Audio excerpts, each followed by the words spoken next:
I'm amazing, as always. How are you? You feeling a bit overwhelmed today, I hear. Am I what?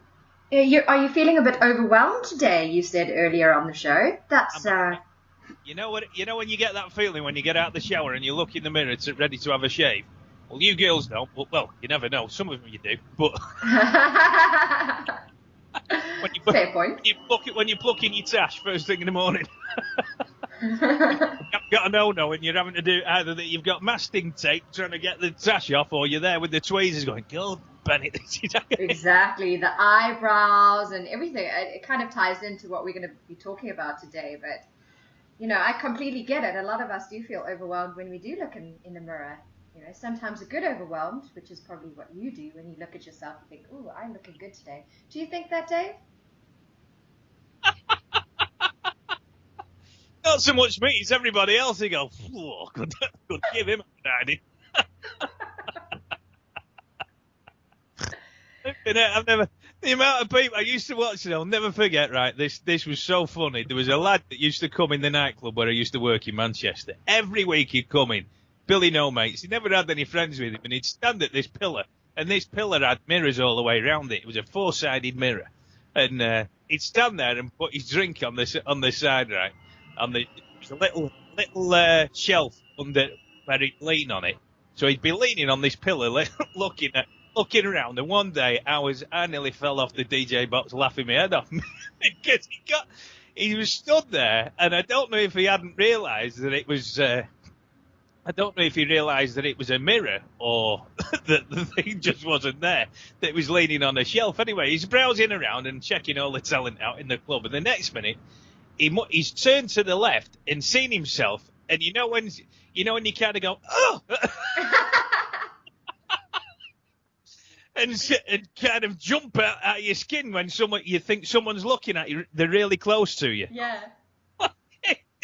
He did this, and I'm in bits. And the other guy, one of the doormen that was stood with us, I said, "Watch him over here," because he'd had a drink by this point. So he was a bit bladdered, and he just clocked himself in the mirror and scared himself to death. Oh my gosh, that's funny.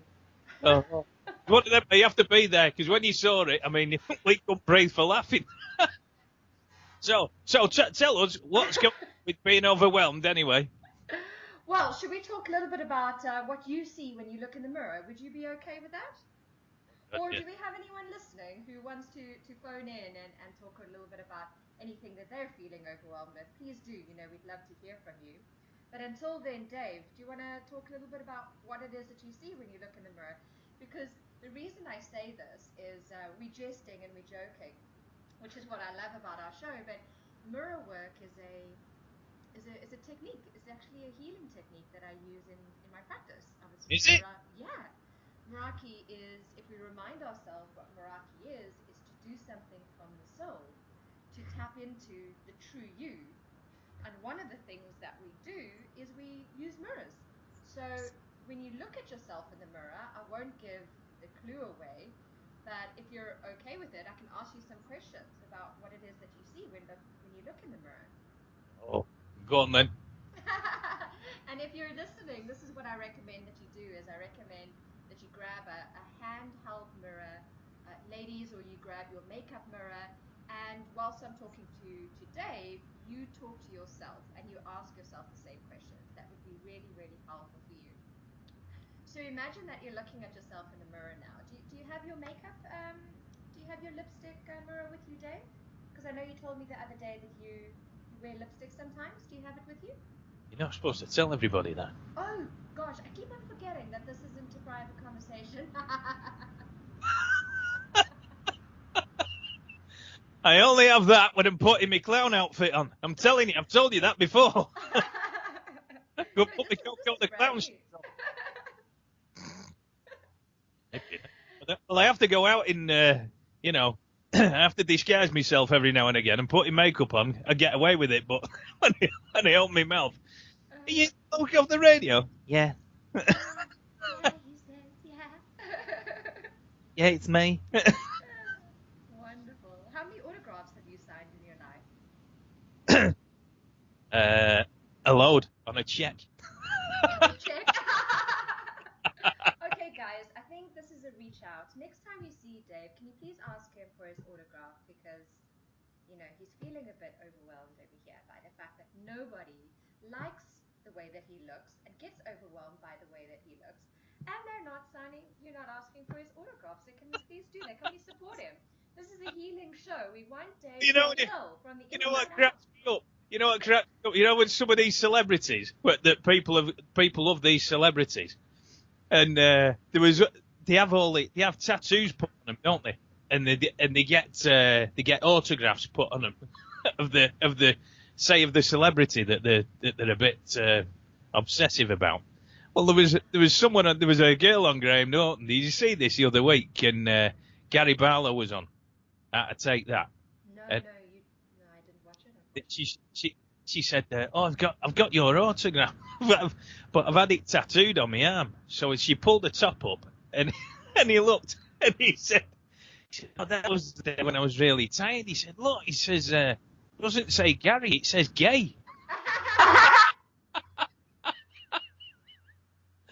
So she said, so her face dropped a mile. She said, "I thought that was your normal autograph." He said, No. He said, "I was just really tired and I forgot to write it out properly." Oh my gosh, that's She's got Gay Barlow on her arm. Oh dear. Right, well, should we play a piece of music and then come back and talk about being overwhelmed and looking in mirrors and these women that are looking in the mirrors worldwide now going, oh. Let's do it. Quality. Right, we'll be right back with Connie straight after this from Imagination. That's Paris. Hello. Good present morning to you, dear. Ah, and to you too, kind sir. Marvellous. Anyway. So, you were looking at the mirror, yes? Yes, I was. Okay, great. And I thought... The mirror went... Oh. Interesting. So tell me a little bit about why you made that sound. Why? Yes. I want to see the socks I've got on. They're cutting me circulation off. With me flip-flops. Anyway, why I made that sound? Mm-hmm. Don't know. So when you look at yourself in the mirror, if you're okay to share this, when you look at yourself in the mirror, what is the first thing that you think? Like, what are some of the thoughts that come up? How on earth did you get here? Okay. And tell me a little bit more about that. Like, what's behind that thought? How did we get on this world? How did it begin? Why are we where we are? Mm-hmm. And what do you think about you yourself? And what's looking back at you in the mirror? What's looking back at me? Mm-hmm. I don't know, because the weird thing is I actually answer myself back. I mean, that doesn't surprise me at all. Well, I don't. You know, when you look at yourself in the mirror and you think, God, you look rough this morning, and then then you hear a voice in the back of your head go, yeah, and I think you do as well. Exactly. Getting a second opinion all round. Mm-hmm. This morning. What do you think when you look in the mirror first thing in the morning? Well, you see, this is the thing, and this is really powerful what you said, is that it's almost like there's a voice talking back at you. And that's what I wanted to talk about today, is that second voice. Because mirror work is a really powerful tool if you're wanting to uncover what it is that you don't like about yourself. Now, as people, when we look at ourselves in the mirror, very rarely do we absolutely love what we see. So if I look in the mirror, I might think, oh my gosh, look at the bags underneath your eyes. You need to get more sleep. You're not looking good. Or, I need to pluck the eyebrows, or I need to shave the tash. Not that we do that as girls, but you. You can hear the strimmer being started up in the garden, ready for doing your face first thing in the morning. Good God. The landscaper's turned up, the van's at the door. Right, I've come to do your face, love. Yeah, well, you see, this is so crazy, but actually that is what we as women think that we should be doing to look good. Now, I'm using that word should on purpose, because whenever we as ladies or men or people on earth, and this is kind of, it answers your question about why are we here. Now, whenever we hear us saying that we should. What we're saying is that there is a comparison, there is a judgment of us not being good enough. So I need to change my eyebrow shape. Like, who said I needed to change my eyebrow shape? Who said that in order for a woman to look good, she can't have hair on her upper lip? Who said that? You know? Somebody did. Is And that and is that van coming for you? I can hear it in the background. I've got her. She's here. she can't be talking about this stuff. Today's show has been going live from the back of a policeman. That would be amazing. That would be really great. Oh, God, it would. Imagine that. Yeah. You're coming to you today from the gendarmerie in Paris. We always knew Connie would get herself there, but today Oh. it's finally happened. Yeah. The police have been looking at themselves in the mirror and thought, right, we'll have her. Yeah.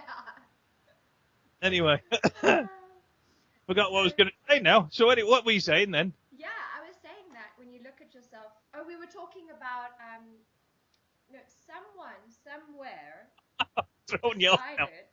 Yeah. that decided what it was for a woman to look good. Yeah, And with or without a tash. with or without a tash. Now we're joking about this, but why do we need to wax? Why do we need to shape our eyebrows? Why do we need to shave under our underarms? Ladies, are you with me? Well, years ago, you didn't, did you? You were up like Silverbatch years ago. I mean, there was hair going round for fun years ago. Exactly, Dave, and that's the point. Is years ago it was allowed, so something changed. Now, if there is a change, what you're saying is that it's not the truth. It is an illusion, and that song that you played was really, really apt. You and I are on the same wavelength because it is an illusion. Yeah, everything that we think we should be, look like, act like, is an illusion that was created by society. It is just a judgment. And when you feel overwhelmed, this is the first point when it comes to feeling overwhelmed, is because you have so many of these illusions, so many of these shoulds, so many of these expectations that you think you are expected to be, act, or do. Well, I tell you what that reminds me of. You know, back in the 70s when you see the old... I mean, yesterday, streets of San Francisco, Mike, whoever were barbers in the 70s, God, I don't know what they were thinking, but blokes, they all had these blooming tashes that looked ridiculous on their face. It looked like they come straight out of a spaghetti western. But their hairdos were awful. I mean, I want to know what was going on in the 70s when people were looking in the mirror thinking, you know, I look great. You know, the thing was, I'm a bit older than you, but I remember, right, when I was a kid, and I've gone to school, I had a pair of these high heels. I had a pair of platform shoes when I was a kid. And 1977, I always remember these shoes. And a bad hairdo. And I always, you know, when you look back on your school photographs when you're about 8 or 9, you think, God, what was my parents thinking? Letting me go out looking like that, you know. Well, please do us a favor. What we'll do is we'll post that on the Facebook page. Post it on the Facebook page, and everyone can post their throwback Thursday photos. Oh, God. Everyone will need therapy after seeing that. I've put my photograph on there from 1975. But it's great. It'll bring joy into people's lives, and that's what you do, Dave. So. I'm opening the door. I've got the key to bring joy into your life. I haven't really. Just open your family album and look back at 1975 through to 1979, and you'll think, God forbid. But you see, Well, that was the other thing. Your gran, right? Your gran had these. If they all wore glasses back then, the grannies, didn't they? And they all had pointed sides to the glasses, and they all had the biggest eyebrows that you've had. Dennis Healy eyebrows, your gran back then. You think, God, look more butch than your granddad back then in 1970 odd. Oh dear, heavens forbid! You haven't got any Dennis. You know who Dennis Healy is, do you? No. You don't. The name, but not. Right. Well, he was an English politician back in the 70s and 80s that he had more hair on his eyebrows than he did on his head. Honestly. And he was very odd. You know, you think to yourself, why does it? Is he not seen that he looks a bit potty, like? But you see, Dave, this is powerful what you're saying because they did see themselves. So if you were to take yourself back to the 70s and the Yeah. 60s, people genuinely thought that they looked good. And why did they think they looked good? Because they thought that they were conforming to the expectation of what it meant to be accepted and to feel good enough and to feel a sense of belonging. And the reason why we sometimes feel so overwhelmed is because this keeps on changing. It keeps on changing. And one of the causes of anxiety is when we're like, when you feel overwhelmed, it's because we have loads of balls in the air, isn't it? Like we're kind of juggling and you're like, Sorry. what?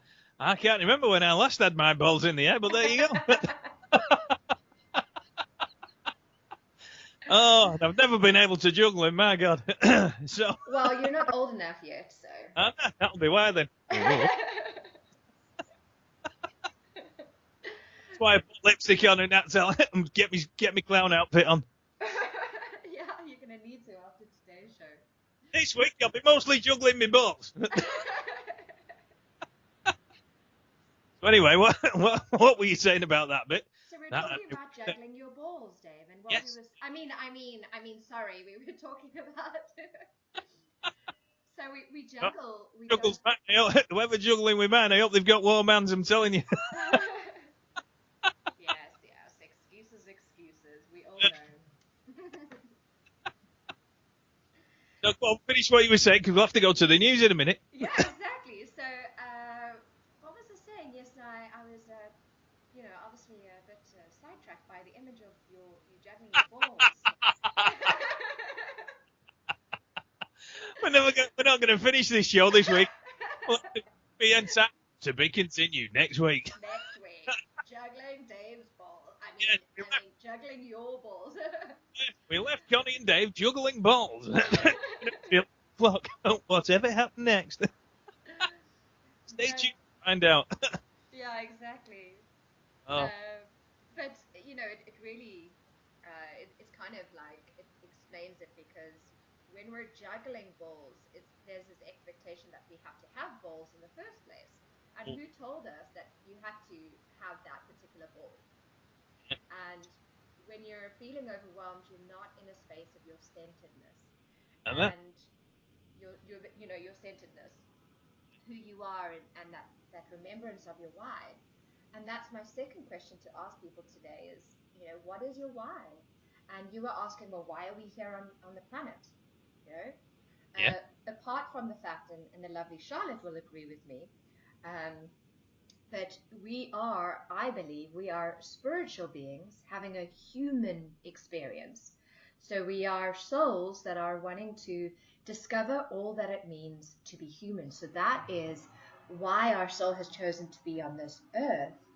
But the human you in this lifetime, Dave, has chosen a specific why. And my why is to inspire people to choose freedom globally. That is what wakes me up in the morning. That is the only thing that's important, is how can I inspire people more?